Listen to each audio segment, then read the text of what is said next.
但噏，咁而黃子華咧係揀咗棟篤笑呢個名嘅，咁我當然都覺得棟篤笑呢個名係比較適合嘅，做棟篤笑唔係是但噏嘅一樣嘢嚟嘅，咁而一口酥呢個名我係覺得幾好嘅，即係佢有種好輕鬆入口，然後一啖就食完嘅感覺啦。Hello， 大家好，我係 Oli。咁今日咧我就會講下之前喺黃埔 The Times 喺聖誕節嘅時候咧就睇咗彭秀慧嘅第一個個人 talk show Single All The Way 彭秀慧一口酥嘅。多數嘅人識彭秀慧咧都係因為29+1嘅獨腳戲啦，同埋電影咁樣。咁但係29+1第一次做獨腳戲嘅時候咧，其實我得10歲嘅啫。咁所以呢一個獨腳戲咧就唔係我青春嘅一部分嚟嘅。咁之後就係全民造星，同埋佢依家喺 ViuTV 都有佢嘅個人節目嘅。咁今次咧就係佢第一次做一個個人嘅 talk show Single All The Way， 就係以一個50歲嘅單身女人嚟做一個角度啦。咁同埋佢作為一個彭導，一個導演，由佢自己出發嘅。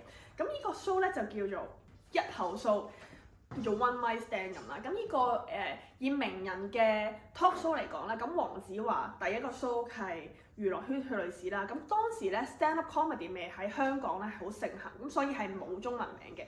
咁而棟篤笑呢個名咧都係黃子華第一個開始啦。咁當時咧相傳俞琤小姐係有提議過另一個名，就叫做是但噏。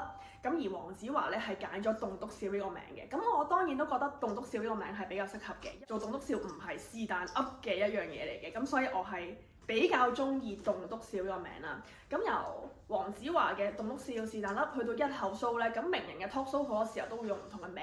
咁而一口酥呢個名我係覺得幾好嘅，即係佢有種好輕鬆入口，然後一啖就食完嘅感覺啦。咁我係幾中意呢個名嘅。表演入邊咧，彭秀慧係掌握得好好啊！你知佢係一個舞台劇演員啦，咁亦都係好有經驗啦。咁所以喺節奏啊、現場氣氛方面咧，都係完全冇問題嘅。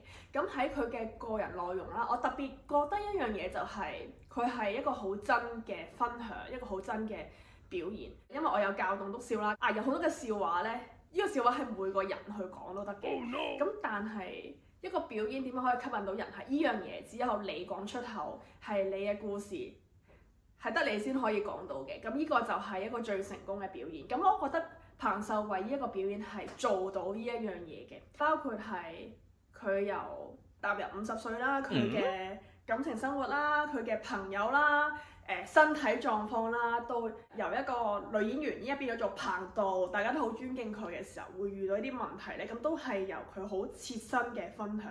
咁我覺得好多方面都係非常真，都幾推介呢個表演俾中意佢嘅朋友嘅。咁而我覺得咧有樣嘢就係，我發現咧佢講嘢好似我媽。咁我諗翻嘅時候咧，29+嗰陣時我得10歲，咁而我媽今年60歲。其實咧我阿媽同彭秀慧嘅年齡咧係近過我同彭秀慧嘅年齡，咁所以咧我突然之間覺得佢講嘢同我媽好似咧係好正常嘅。咁我拎翻呢張卡翻屋企嘅時候啦，咁我阿媽冇帶老花鏡，你表演啲嘢啊？我就話唔係啊，啱啱睇完彭秀慧嘅 talk show， 哇50歲噶咯喎，都咁靚嘅。係啊，冇錯，依家嘅50歲係咁嘅樣嘅，係30歲咁嘅樣嘅，好靚嘅。佢係好似我媽會講嘅嘢咧。嗱，盡量唔劇透佢嘅內容啦。我媽會講啦，以前香港唔會咁噶，你唔明噶啦。翻工啲人對你好係因為佢翻緊工啊，唔好當真啦。依家啲人咩都擺上網，唉，該會，但係係欣賞嘅。我覺得越嚟越少人去重視咁樣嘅價值咯。咁我覺得呢個都係我眼中舊式香港嘅一部分嚟嘅。咁講起彭秀慧啦，咁雖然29+1就唔係我嘅童年回憶啦，咁但係我由中學去到大學嘅時期咧，去睇舞台劇都係我自己青春嘅一部分啦。特別係我中意睇風車草啦，因為佢係葵青劇院，咁我細個係住葵涌嘅，咁又可以半價飛啦，咁所以嗰陣時係成日都會入場睇佢哋嘅表演嘅。咁我好欣賞佢哋嘅創作，同埋套套我都覺得好好睇，或者係彭導之後嘅舞台劇作品咧，咁有啲我都有入場睇，咁但係唔係套套咧我都係超級欣賞，即係有中意又唔中意啦。咁但係我覺得有陣時候我哋去評論一套作品嘅時候，就係佢唔合乎你嘅預期，所以佢就係一套垃圾啦。即係依家網絡世界好多人都係咁樣。何詩蓓話齋，你嘅期望唔係我嘅目標。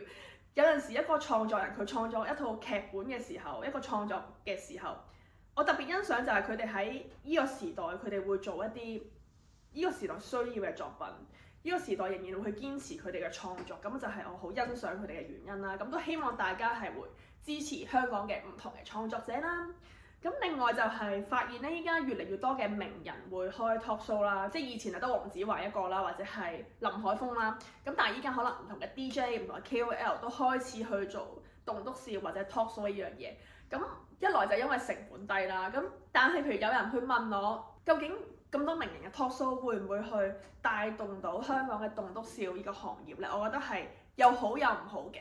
即係好似呢啲名人或者 KOL talk show，其實入場嘅咧好多時候都已經係認識佢嘅 fans 啦，已經係好認識佢嘅人嚟嘅。咁我覺得相對嚟講係會比較容易，因為大家都係已經帶住一個期待去聽佢講一啲嘢，或者其實就算就係一個 fans meeting 咁樣，我去聽一啲佢嘅個人生活或者佢嘅自爆，我就已經好開心。咁但係作為一個素人嘅棟篤笑演員咧，通常啲觀眾入場咧都係嗰啲，睇下你有幾好笑，咁所以個期待係會好唔同嘅。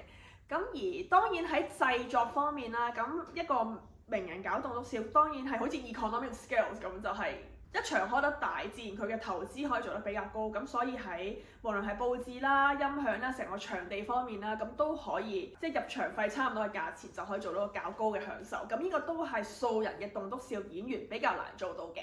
咁但係我覺得，如果大家都係會慣咗咁樣嘅一個娛樂方式去入場睇棟篤笑、睇 talk show，知道咧呢個方式嘅話，我覺得對成個行業都會容易啲入口嘅，對好多人嚟講。咁整體嚟講都可以係一件好事嚟嘅，應該。然後咧睇完呢個 show 之後咧，咁我自己咧之後喺6月係啦，冇錯，我係借彭秀慧嚟做宣傳嘅。咁6月嘅時候咧，我都有自己表演啦，咁就係《女孩的女孩們》。原本喺11月尾嘅時候咧，都係會係做一個實驗場啦，但係因為喺地方係好近大埔嘅火災方面咧，就取消咗。咁而我覺得題材方面咧，的確係，我聽完之後咧都有少少似嘅，即係譬如會講女性嘅朋友啦，同阿媽嘅關係啦，同自己身體嘅關係咧都有啲似。咁但係佢就係一個50歲嘅女人啦，咁我就係一個30歲嘅女人啦。咁而我覺得喺唔同人生嘅階段咧，係有咁樣唔同嘅一個睇法、唔同嘅體驗咧，我覺得都係 talk show 或者棟篤笑嘅魅力嚟嘅。即係每一個人嘅分享都係佢嘅個人嘅感受啦，或者係呢個人佢獨有嘅經歷。咁所以我覺得係唔同嘅人嘅表演都係好有魅力嘅。咁另一樣嘢就我覺得好開心嘅分享咧，就係彭秀慧係本來買咗我嗰場表演嘅，係啦。咁因為我嗰日係見到佢公司個 email register 咗啦，咁我都唔夠膽咁開心住，可能係佢撞手嚟睇嘅啫咁。